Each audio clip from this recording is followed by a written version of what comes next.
बिस्मिल्लाहिर्रहमानिर्रहीम। आज मैं बना रही हूँ टी केक रस, जो कि बहुत ही सिंपल और इंस्टेंट बन जाते हैं। यहाँ पर सबसे पहले मैंने 2 अंडे ले लिए हैं। उसके अंदर मैंने 1/3 कप चीनी का शामिल कर दिया और 1 चुटकी नमक शामिल कर दिया है।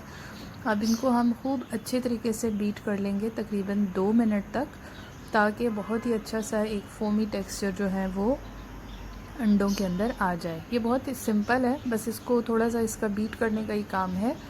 और उसके बाद हम इसमें जस्ट कुछ ड्राई इंग्रेडिएंट्स मिक्स करेंगे एंड देन बेक करेंगे। तो यहाँ देखें, कुछ इस तरह का आपका जो फोमी सा टेक्सचर है, जैसे हम अपनी व्हिप क्रीम को बीट करते हैं ना, जिस तरह की उसके अंदर एक स्टिफ पीक आ जाती है, तो इसी तरह से अंडों को भी जब हम बहुत अच्छे से बीट करेंगे तो ये कुछ इस टाइप का टेक्सचर आ जाएगा। अब यहाँ पर हम ड्राई इंग्रेडिएंट्स शामिल करते हैं। 3/4 कप जो है वो मैंने मैदा लिया और 1 खाने का चम्मच कॉर्नफ्लोर शामिल कर दिया इसमें।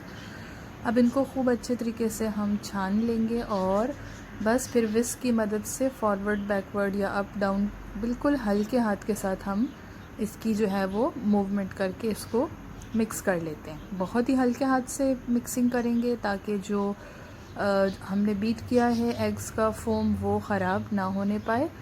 उससे क्या होगा कि अगर वो ख़राब हो जाएगा तो बहुत अच्छा सा केक नहीं बन पाएगा, केक रस नहीं बन पाएंगे। अब इस पॉइंट के ऊपर देखिए मिक्सिंग हो गई है।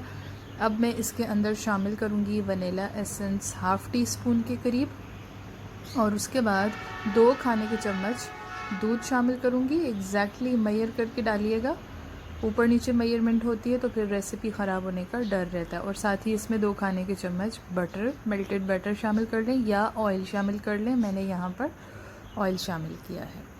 तो बस अब इसको हम अच्छे तरीके से अगेन उसी तरह हल्के हाथ से मिक्स कर लेंगे। और जैसे ही हमारी मिक्सिंग डन हो जाएगी तो एक मोल्ड मैंने पहले से प्रिपेयर करके रखा हुआ है और उसके अंदर हम ये मिक्सचर जो है इसको शामिल कर देंगे। देखें, कुछ इस तरह की कंसिस्टेंसी होनी चाहिए, बिल्कुल फ्लोई सी।